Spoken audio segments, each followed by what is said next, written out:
Tom, you're in the hot seat, Tom. Yeah. Transportation Power, you know, tell us about a movie. Well, on You Don't Know Jack, it was the first show that I really think I've worked on it. The folks were really green conscious. They did a whole lot of things in the office and around the set that they really live by their word, and they try to, you know, live by a green life there. So the producer came up to me, Scott, and he says, what kind of two-bangers can you get? Can you get something really nice? And I go, well, for what? And we had a couple of big stars on the show. He says, well, for the stars. So I looked around and I got these double pop-outs, and they're gorgeous. They're spacious. They have nice look inside, and so we looked at them, and we ended up getting those for our 8 talent stars, and it saved 2 campers.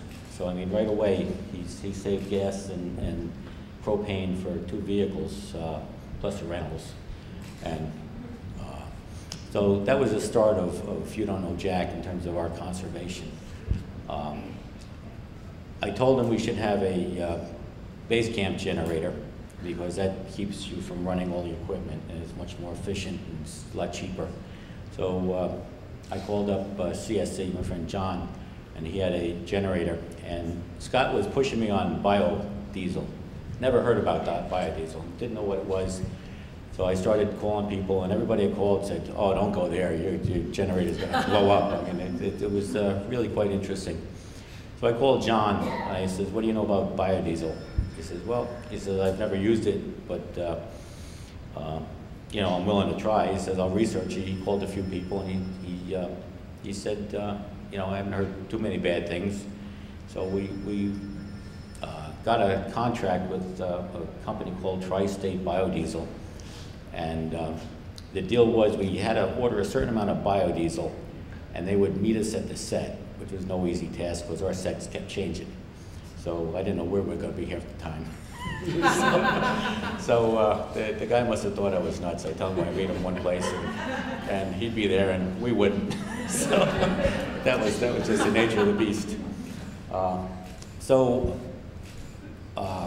I got 2 of the other vendors that were there. Some of the vendors were very against biodiesel for anything, but I had some Angel Aerial trucks, and they agreed to use some, and movie movers.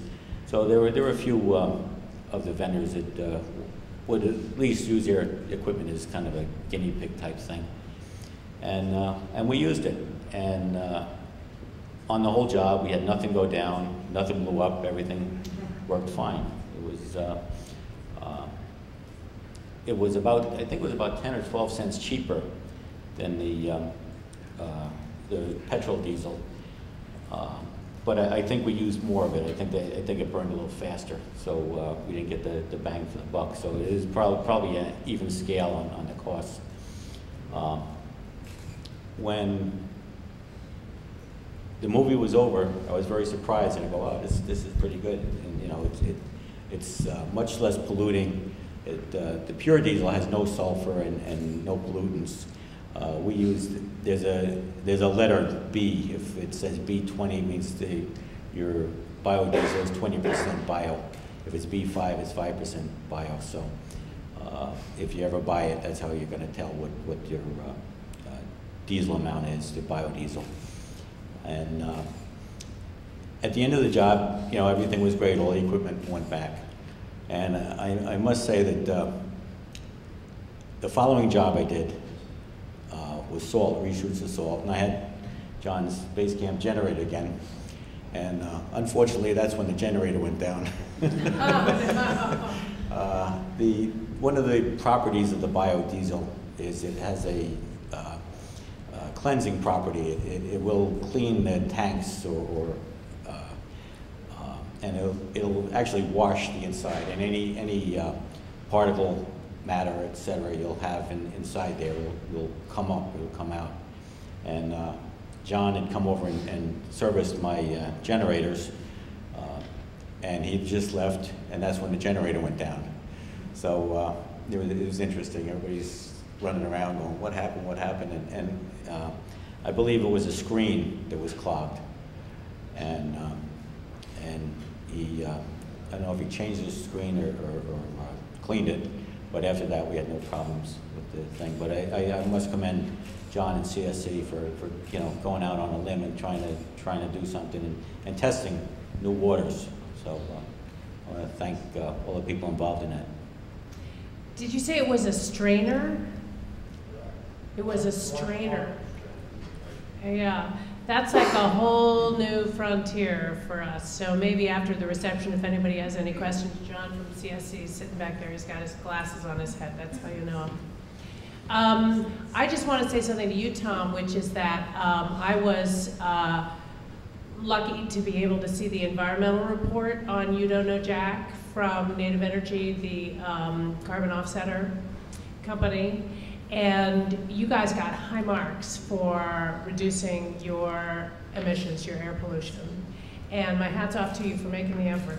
Thank you. And I know it wasn't easy.